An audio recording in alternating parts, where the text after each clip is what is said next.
Hello everyone, it's another edition of Who's Behind the Mic? Tonight, where are we? Who is behind the mic? Hey, it's Darren Gagne here at Running Aces in Minnesota. Welcome. How long have you been announcing here at Running Aces? So I've been here for 7 years. I love this place. It's a great little track. It's really cool. We're kind of out on an island out here. You know, no other tracks real close to us or anything, but they like the harness racing here. Great view you have here, and you know, just it's cool to just see all the fans, and I know that has to be a great feeling. It is, and you know, we get great support from the local community here. They love this track, they love the racing, and we get really good crowds. Unfortunately, COVID came along last year and kind of you know, put a little bit of a knot in things for everybody. So we haven't seen, like pre-COVID, we would see 2,000-3,000 people out here, particularly on a Tuesday night, dollar night, or on a Sunday, family day. And so far this year, our biggest crowd has been maybe like 1,500. Our Sundays are our strongest crowd days so far this season. But things are starting to get back to normal, hopefully, right? Yeah. You're wearing a couple hats. You are doing the announcing, running the entertainment in between the races, and then also you're doing kind of like the simulcast show before each race every night. So you're doing a couple different things. How much do you love it? You have to love it, but you know, if you love what you're doing, it's not a job. It's not work. You know, it's just fun. I love this game. Grew up in harness racing. As a kid, always wanted to be an announcer. Never really pursued it until like in my 20s, but here I am. What are some of the tracks that you have done announcing at? I started at Pompano Park as an apprentice, like calling qualifiers. Steve Cross was the announcer there at the time. He let me call like the last race of the night, a few nights a week. Then he would let me fill in for him and that kind of thing.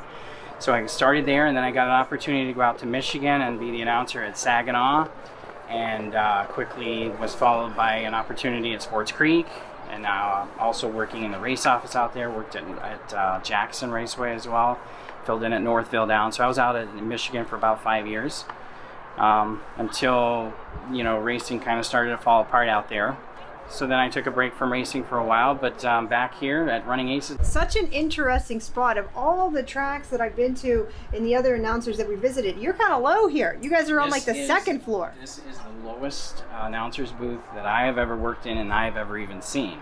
So yeah, we are much lower than a typical announcer's booth at most tracks. And not only that, but I'm a little bit off of the actual finish line, so I have to be real careful, and it has caught me a couple of times in 7 years that I'm at a little bit of a bad angle. I have to try to run down here and get a little bit better angle towards the finish line, or make sure that I watch the actual finish on the screen.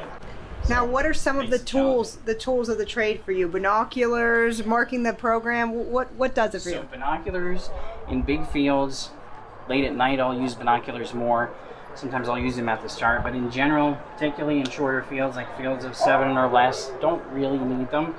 Darren, we know that nicknames are so prevalent throughout our sport, especially with drivers, but you have your own unique nicknames up here that you take a lot of pride in naming all the different drivers. And how do you choose them? I do. I've come to know that the fans love it. They enjoy it. They like rooting for their favorite drivers, and they like the nicknames as well as a rooting point. Some of them I've come up with on my own and kind of assigned to guys. I always check with them to make sure it's okay with them and that. Others we've come up with together, and then some are kind of things that they've had like from past years, like their nickname when they were a kid. Like for instance, you know, Dean McGee the Bobcat is kind of a nickname he had when he was growing up. So we kind of pulled that in, and it's a popular one around here. He's a very popular driver. So Nick Rowland, his song is Downtown. So I kind of said, "You're Mr. Downtown." And he was good with it, and he's kind of iconic now at this point because it's played so often. You know, he's the most successful driver here. With the nicknames comes the songs as well. Now, do you let them pick their own song? We're playing a little Zayd Wolf Gladiator victory song for Brandon Jensen. Now, coming into a night, what are kind of some necessities that you need? Food, drink, anything you need to get through the night, or that you kind of, you know, are key ingredients to your success? Well, definitely try to be, you know, make sure I've eaten a decent meal a couple of hours before post time. You know, you don't want to be sitting here starving and trying to get through a race card. You know, definitely have lots of cold beverage nearby if I need it. That kind of thing. You know, you can get, you know, a dry throat or stuff like that. Have candies around as well to kind of combat that. I even keep that throat spray, if, you know, as an emergency. What was the most favorite race you've ever called? Well, our Dan Patch free-for-all events have been really cool here at Running Aces. I wouldn't single one out. All of them have been really fun and great races, and so I would say all of those. And then our track record mile 150 and 1 for Real Gorgeous was just a tremendous race. So those are my favorites. Real Gorgeous, and what you staring at? Real Gorgeous hanging on. Many of the track records by Banker Volo, who is a dominant trotter here in Minnesota, open level trotter, and now his sons and daughters are on the track in the Minnesota program.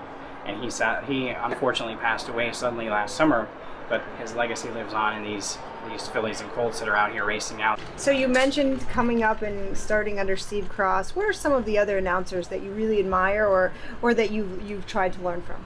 Definitely admire Steve a lot. Sam McKee is one of my all-time favorites.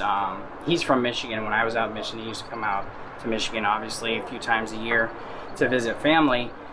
His family lived real close to Sports Creek, where I was the announcer, and he would always come and visit with me and chat with me, and he was just a tremendous person, and what an announcer, you know. So he is one of my favorites. Tom Durkin is one of my all-time favorites as well. But I got to be honest with you, there are so many really good announcers in our sport. Really good. Lucky Playmate dominating here tonight. Gonna get home here and win it by almost 5 rings. Lucky Playmate scores.